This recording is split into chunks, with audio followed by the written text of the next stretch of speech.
We're going to be checking on the 1966 Mustang that I sold a couple of months ago to a couple of college students that rebuild and drive around these Mustangs.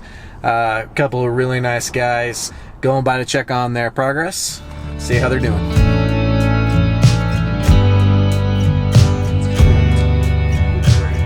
So it's going to be white?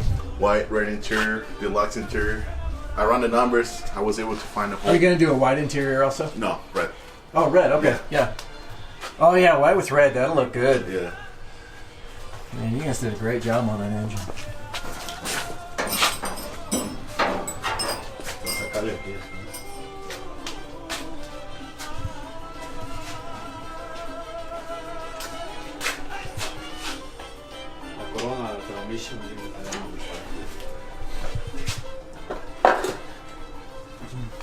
You got the Granada disc brake conversion in there and everything.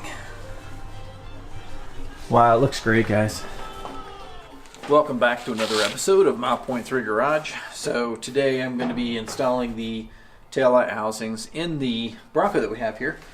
And the biggest issue is that there are going to be some pretty large gaps on either side between the quarter panel and the taillight housing. So I've been working on this for just a little bit to try to find a solution. I have not yet found a solution for it yet. But so where I thought I'd start is to just take these panels and just start working on the small little issues with each panel. As you can see right there, you got little crinkles in the metal which are going to keep this from sitting flush.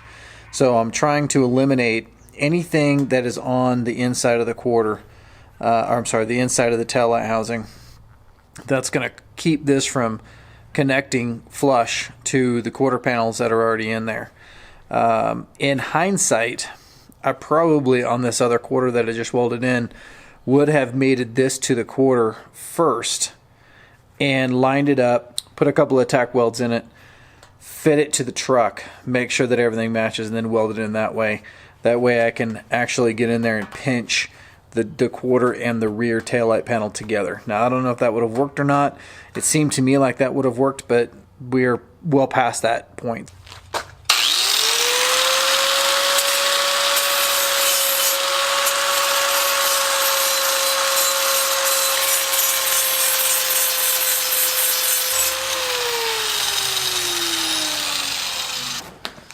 And then also a little hammer work to get some of these lips where we need them.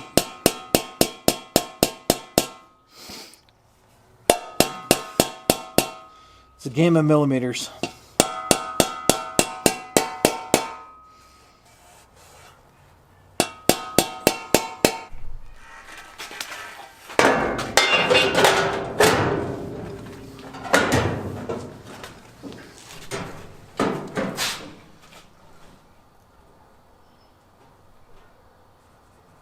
I'm marking my high spots with a marker there so that I can work on those a little bit.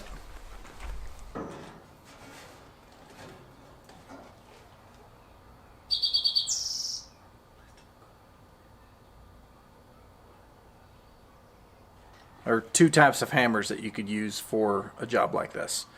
The first one is a carpenter hammer, framing hammer. This is made for doing heavy work, heavy pounding, get big jobs done. This is not a finesse hammer.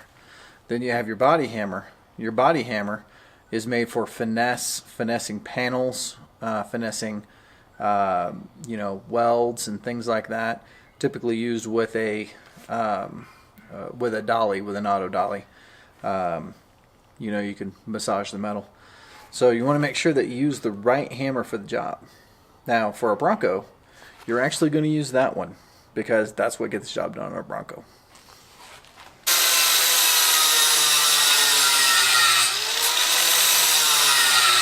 Now we're in day 2 of this project. I finally gave up last night due to the frustration, and I've made a rule for myself now that I am not going to work on any of the cars angry. So similar to your relationships, if you get to the point where you're angry, step away, breathe a little bit, maybe get some sleep, and then tackle it with a whole new attitude the next day. That's what I had to do. So where I failed, this is where I failed. Right over here. So first I tried through bolting. That did not work very well because you have to get the holes exact. And I couldn't get the hole. One hole would be a little too far one way or a little too far the other, and it would shrink the gap a little bit here, but it would create an offset in the panels, and I couldn't get the line up, so I ditched that idea. Second, I tried running a strap around the taillight housing to the cab and trying to squeeze it.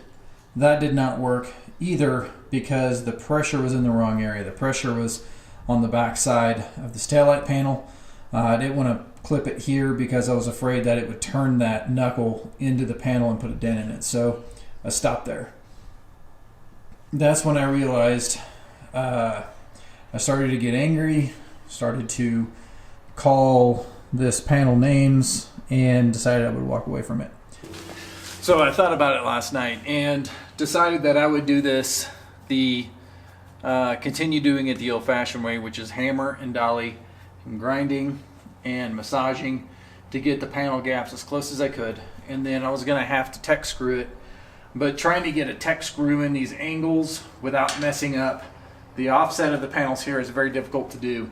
So I went down and got a magnetic bit so it would hold the tech screws a little bit better, and decided that I would also use a paint marker and took the housing off.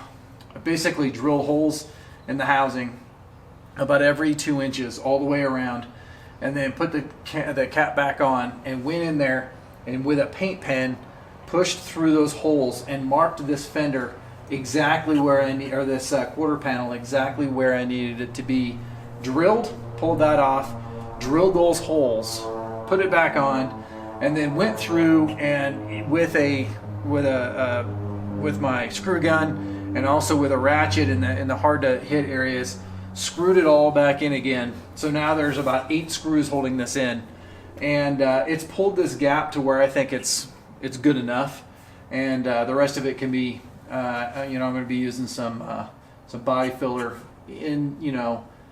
These aren't factory panels, so they're not going to match up perfectly, so there is going to be some massaging that has to be done.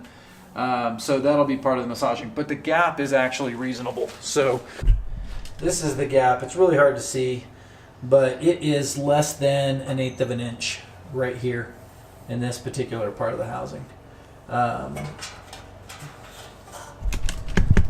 Super tight up top, super tight down low. Just in this center part right here is where this gap is. But again, I've tried and manipulated and everything, and when I get this lip hammered in right here on the inside, because I have a tech screw, I have tech screws here, the tech screws here, here, and here. So when I get in there and start welding this, I'm going to hammer and dolly this all the way up, and that seam will actually close a little bit with that panel being bent in, which will create a nice even weld through here, even though the outside edges of the panel won't be touching.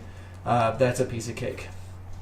Looking on the Bronco to be named later factory taillight housings, there was a little bit of a gap there. So we're going to go ahead and start welding on this thing.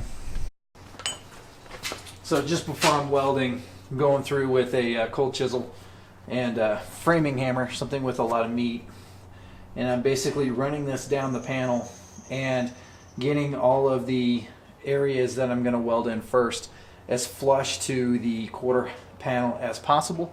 And looking at it right here with all the massaging that I did, the tech screws, I've got it as flush as it can be. There's no room at all in there, so the welds are going to go in super nice.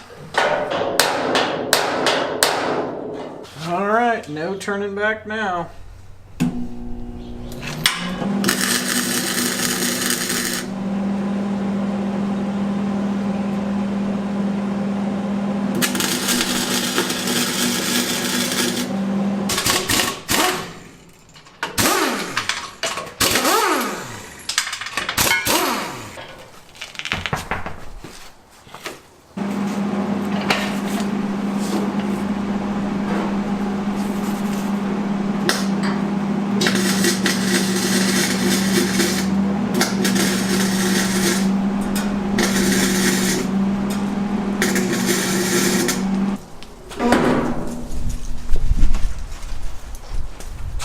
now I've got the entire inside of this taillight housing welded in.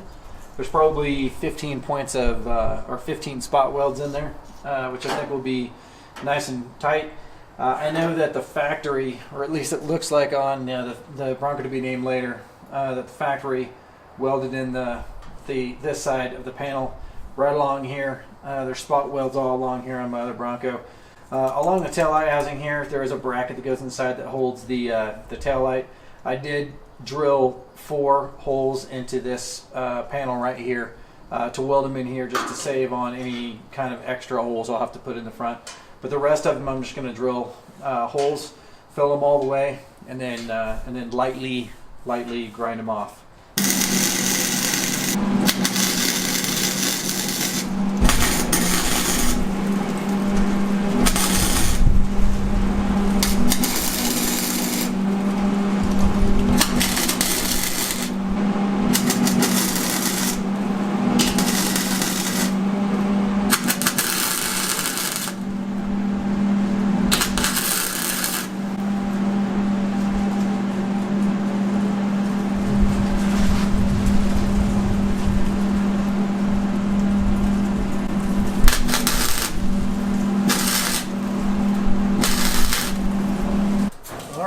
Finished up with this quarter right here.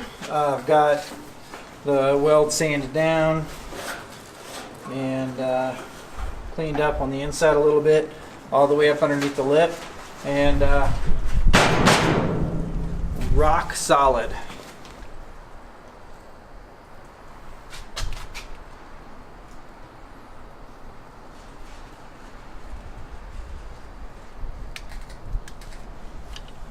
Gaps are pretty straight throughout. And let's get the side view here. And then the side view here. Pretty solid. Nothing a little bit of body work won't fix from just the little imperfections that are in it. The gap turned out not too horrible. There is a little bit of a gap there, but not significant. Was able to get the welds in there really nicely. All right, now on to the second taillight housing. This one is the one that was giving me problems before, and I'm assuming it's going to give me problems going forward. So I guess we just start with PPG. Everything down. The joint replacement. All right, got this side in. Got this side in, and not too horrible. It is about like I thought it was going to be, which is significantly tougher than the passenger side, but things are lining up okay. That reproduction quarter panels have the upper quarter has a little bit of a lip that I'm going to have to work on both sides. It's very sharp there, going into a very smooth taillight housing. But other than that, it's on.